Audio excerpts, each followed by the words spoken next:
یہ جرمنی سے ایک عملی دوست کا بھجوایا ہوا سوال ہے.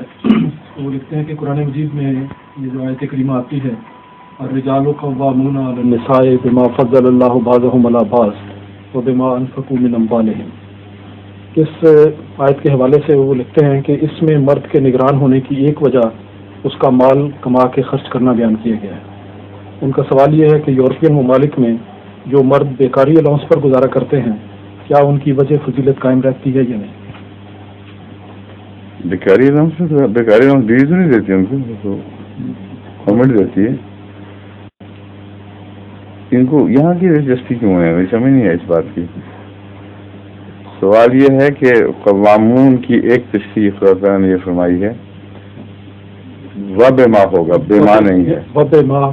انفقوا من اموالهم، بے ماں وجہ ایک بیان نہیں کی ہے، وَبِمَا ہے.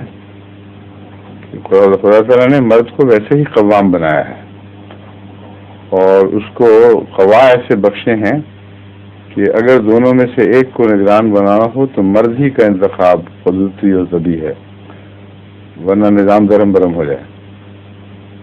وَبِمَا، اور اس کے علاوہ یہ بھی وجہ ہے کہ وہ کما کے خرچ کرتا ہے. اس میں مردوں کو نصیحت کی گئی ہے کہ تم اگر اپنی فضیلت قائم رکھنا چاہتے ہو تو دینے والے ہاتھ بننا، اور اگر تم نے یہ نہ کیا تو باوجود قوام ہونے کے ہو سکتا ہے تمہاری قوامی پہ فرق پڑ جائے.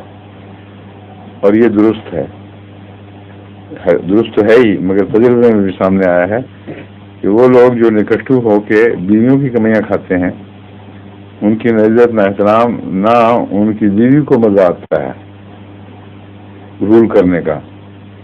تو یہ انسانی فطرت ہے. عورت وہی مطمئن ہوتی ہے جس کا خاوند اپنی رولنگ سیٹ پر، ڈرائیونگ سیٹ پہ بیٹھا ہو، اور اگر وہ پیچھے سو جائے اور بیوی ڈرائیونگ سیٹ پہ بیٹھی ہو تو بیوی کو سچا حقیقی اطمینان نہیں ہوتا.